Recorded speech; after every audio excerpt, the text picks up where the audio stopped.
সম্মানিত দর্শক, ডাকসুর সাবেক ভিপি নুরুল হক নুরু এখন অসুস্থ। নুরু ইতিপূর্বে বেশ কয়েকবার আহত হয়েছেন ঢাকা বিশ্ববিদ্যালয় এবং বিভিন্ন রকম জায়গাতে। ডেসপারেটলি তিনি অনেক কিছু করার চেষ্টা করেছেন।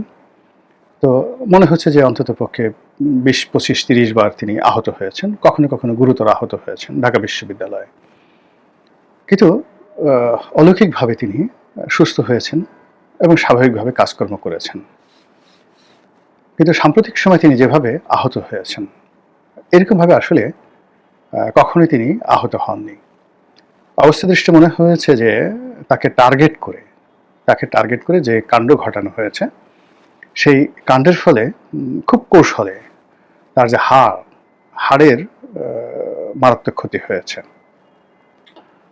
তার মস্তিষ্কের যে হাড় এবং মস্তিষ্কের ভিতরে যে রক্ত সঞ্চালন, এটা বাধাগ্রস্ত হয়েছে এবং নাক এবং মুখ এটাও আঘাতপ্রাপ্ত হয়েছে। সাধারণত এই ধরনের মারাত্মকভাবে যারা টার্গেট আঘাতের শিকার হন, তারা কখনোই সুস্থ হন না, সুস্থ হয়ে ওঠেন না। এটা হলো প্রথম। দ্বিতীয়ত হলো যে অতীতে যে কয়বারই সে অসুস্থ হয়েছে, ২৪ ঘন্টার মধ্যে সে উঠে দাঁড়িয়েছে। কিন্তু এই প্রথম একাধিক নেতা, যেমন মির্জা ফখরুল সাহেব বেশ কয়েকবার গিয়েছেন।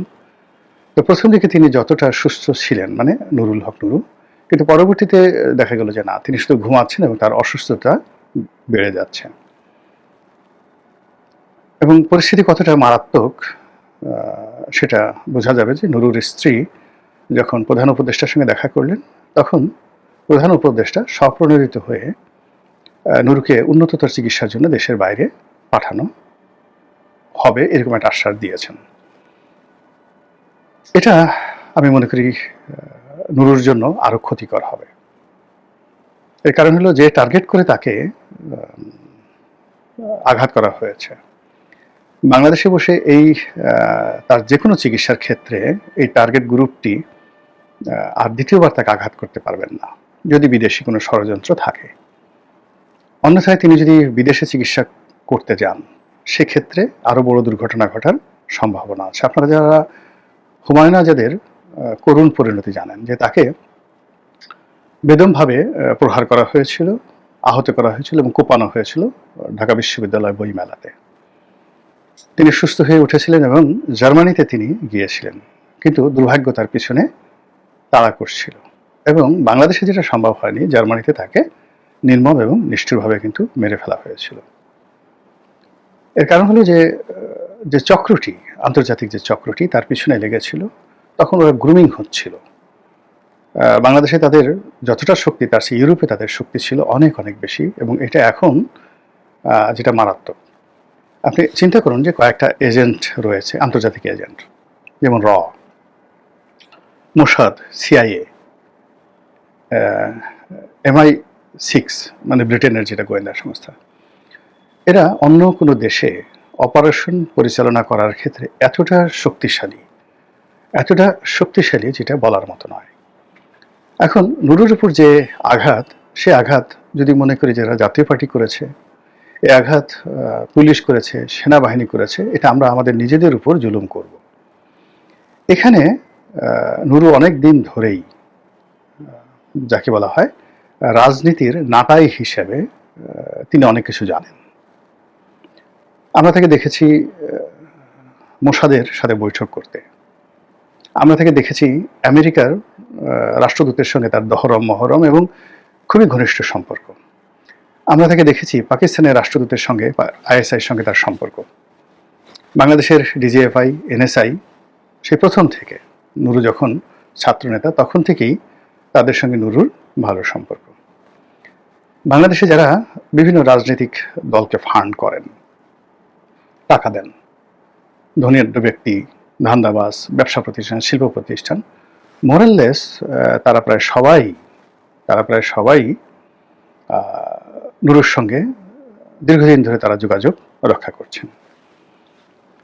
নুরু যে অফিসটিতে আগে অফিস করতেন, সেটা একজন সাবেক কর্নেলের বিল্ডিং, সেটা নিয়ে মারামারি হয়েছে। নুরু সেখানে বেদম মার খেয়েছে এবং সেই কর্নেল সাবেক কর্নেল নুরুর রাজনৈতিক দলে ছিল এবং তিনি পিস্তল নিয়ে সেখানে দাঁড়িয়েছিলেন। নুরু সেখানে সেই কর্নেলের লোকজনের হাতে, যেটা এখন গণ অধিকার পরিষদের তারেকের গ্রুপ, সেই তারেকের প্রধান ব্যক্তি সেই কর্নেল।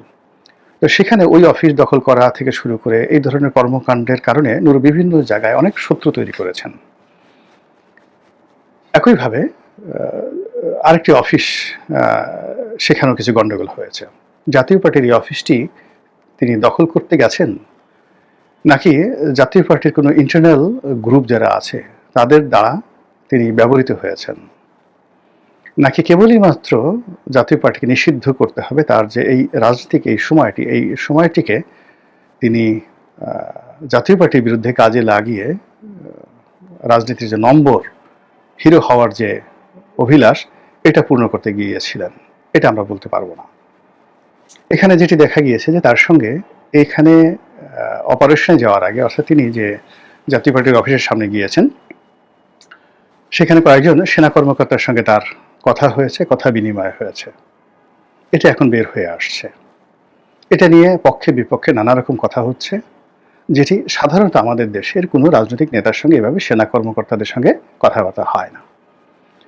2 নম্বর হলো যে নুরু যখন জাতীয় পার্টির অফিসের কাছাকাছি গেলেন, তিনি বুঝতে পারলেন যে তিনি যাদেরকে নিয়ে মিছিল করতে করতে এসেছেন, সেই মিছিলের সব লোক তার নয়। কিছু লোক তাকে প্রভোগ করছে, তার দলকে প্রভোগ করছে, এবং ওখান থেকে পুলিশ এবং সেনাবাহিনীর প্রতি ইট পাটকেল নিক্ষেপ করছে। তিনি তাদেরকে ফিরিয়ে এনে তিনি পশ্চাৎপসরণের সর্বোচ্চ চেষ্টা করেছেন, ভিডিওতে আমরা যেটা দেখলাম। কিন্তু সময় তখন ওভার হয়ে গেছে। যেহেতু তিনি টার্গেটের মধ্যে ছিলেন, ওই যে তার দলের মধ্যে যারা ঢুকে গিয়েছিল তারা এই গণ্ডগোলটা ঘটিয়ে তাকে বিপদের মধ্যে ফেলে তারপরে দূরে দাঁড়িয়ে দাঁড়িয়ে তারা তামসা দেখেছেন।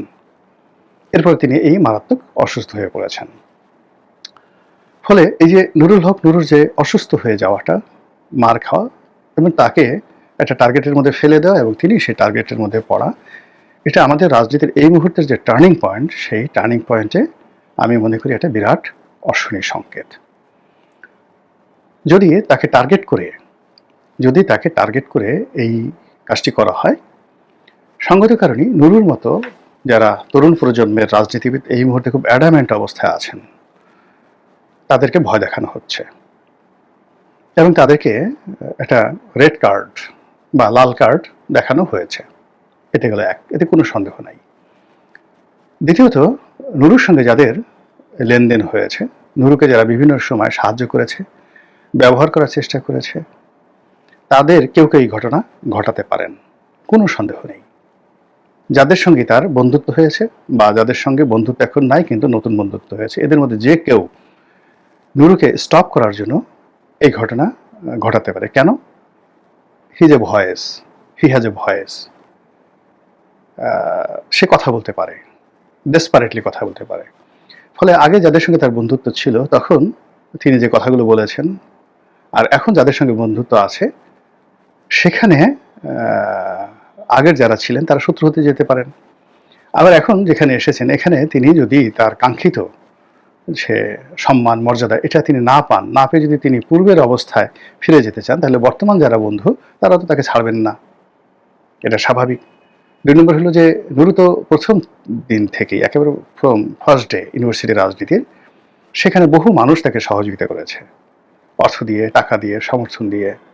এমন কোনো মানুষ নেই, সবসময় তার ভিতরে সেই বিনম্রতা ছিল। এখনকার সেই অ্যারোগেন্সি তো প্রথম দিকে ছিল না। তো তার সঙ্গে সব মানুষের, বিশ্ববিদ্যালয় ছাত্রলীগের সম্পর্ক ভালো ছিল, ছাত্রদলের ছিল, শিবিরের ছিল, ওই যে কাজী জাফরুল্লাহ সাহেব থেকে শুরু করে আমেরিকান ডিপ স্টেটের যে ছোটন গ্রুপ তাদের সঙ্গে ছিল, প্রত্যেকটা লোক। কিন্তু সময়ের বিবর্তনে অল্প কিছু মানুষ ছাড়া প্রায় সবার সঙ্গে তার শত্রুতা শুরু হয়ে গেছে এবং সেই শত্রুতা ক্ষেত্র বিশেষে ভয়ঙ্কর। তিনি একটা জোট করেছিলেন মাহমুদুর রহমান মান্না, আসম আব্দুর রব, জুনায়েদ সাকি, সেই জোটটি ভেঙে গেছে এবং সব মানুষ তার শত্রু হয়ে গেছে। তারপর রেজা কিবরিয়ার সাথে তিনি দল করেছিলেন, সেটা ভেঙে গেছে, শত্রু হয়ে গেছে। তার সঙ্গে আরেকজন ভোকাল আছে নাম তারেক, ওই যে আরেকজন কর্নেল, তাদের সাথে শত্রুতা হয়ে গেছে। ঢাকা বিশ্ববিদ্যালয়ে তিনি যখন ভিপি ছিলেন, সেই ভিপি হওয়ার পর সঙ্গত কারণে তিনি জামাত এবং শিবিরের সমর্থন পেয়েছিলেন এবং সেখান থেকে তিনি যখন সেই সমর্থনে ভিপি হলেন, জাতীয় নেতা হলেন, গণ অধিকার পরিষদ করলেন, যে আমার সঙ্গত কারণেই নুরুকে আশা করেছিল তাদের বি টিম হয়ে থাকবে, কিন্তু নুরু বি টিম না হয়ে এ টিম হয়ে তারেক রহমান সাহেবের ঘনিষ্ঠতা তিনি অর্জন করেছেন। এটা জামাতের তো ভালো লাগার কথা নয়। আবার তারেক রহমান সাহেবের ঘনিষ্ঠতা অর্জন করে তারেক রহমান সাহেব তাকে পুনর্বাসন করার জন্য বিএনপির জোটের অন্যতম শরিক করার জন্য যত রকম সাহায্য সহযোগিতা সর্বোচ্চ করা দরকার সেটা তিনি করেছেন। কিন্তু শেষমেশ তিনি যখন আবার চরমোনায় জামাতের মঞ্চে গিয়ে উঠেছেন, বিএনপি রাগ হতে পারে, অস্বাভাবিক কিছু নয়। আবার তার সঙ্গে যদি এজেন্সিগুলোর আগের থেকে সম্পর্ক থাকে, সেই সম্পর্কের উপর ভিত্তি করে তিনি ইদানিং যে সকল কথাবার্তা বলছেন, সে সকল কথাবার্তা তাদের অপছন্দ হতে পারে। আবার দেখা গেল যে তাদের পক্ষ থেকে যদি কোনো ইতিবাচক কথা তিনি শুনে থাকেন, এর প্রেক্ষিতে অতি সম্প্রতি তিনি হয়তো জেনারেল ওয়াকারুজ্জামান, ক্যান্টনমেন্ট এদের পক্ষে কিছু হালকা কথাবার্তা বলার চেষ্টা করেছেন, যেটা অন্য পক্ষকে রাগান্বিত করতে পারেন। ফলে তার সীমিত সামর্থ্য নিয়ে তিনি যত দরগাতে বাতি জ্বালানোর চেষ্টা করেছেন, সব দরগাতেই তার কিছু না কিছু মানে যাকে বলা হয় ত্রুটি, অসম্পূর্ণতা রয়েছে এবং সেই অসম্পূর্ণতার প্রেক্ষিতে এখন তার জীবনের উপরে যে আঘাত এসেছে এবং তার রাজনীতিতে ওয়ান ম্যান শো রাজনীতি। এখানে নুরু যদি না থাকে, রাশেদের পক্ষে অন্যান্য যারা আছেন তাদের পক্ষে আসলে এই দলটিকে নিয়ে এগুলো সত্যিকার অর্থে টাফ ব্যাপার।